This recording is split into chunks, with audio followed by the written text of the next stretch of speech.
So hello guys welcome back to my YouTube channel. So फेरि हामी आइसकेको छौँ। मेरो बर्थडेको यो मेरो भ्लग हो, नयाँ vlog, first vlog of my birthday. So आज चाहिँ मेरो यहाँ बेलुन सेलुन पनि फुलाइसकेको छ। अब बाहिरको हेरौँ कस्तो हुन्छ तयारीहरू। बेलुन चाहिँ कति धेरै थियो, खतरा फुलिसकेको छ। अब हेरौँ है त के हुने रहेछ अब बाहिर गएर। अनि भ्लगहरू अझै हेरिदिनु, लाइक सब्सक्राइब पनि गरिदिनु होला। सो मैले चाहिँ यहाँ लुगा लगाइसकेँ। अब यता बहिनी पनि अब फुलाउँदै छिन्।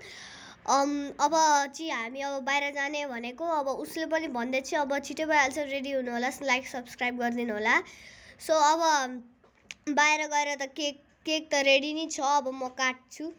डेकोरेसन पनि एकदमै दामी गरेको थिएँ मैले आफै नै, तर त्यो अलि माथिको बेलुन हाल्न बाँकी छ। अनि उसको चाहिँ साथीहरू आइसकेर हामीले सेलिब्रेसन पनि गर्दैथ्यौँ।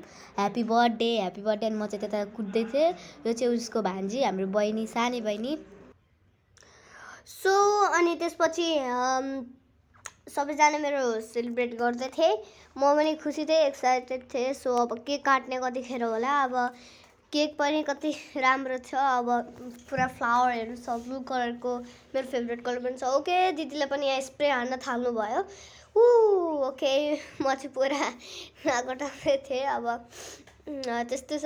म त कस्तो यो केक चाहिँ कतिखेर काटेर छिटो खानु जस्तो भइरहेको थियो। कस्तो देख्दै कस्तो खतरा थियो। भान्जीलाई म साइडमा बोकाएर खेलाउँदै थिएँ। अनि दिदीले पनि लानुभयो भान्जीलाई। अब प्रार्थना आन्टी चाहिँ उता, प्रार्थना दिदी चाहिँ उता हुन्थ्यो, म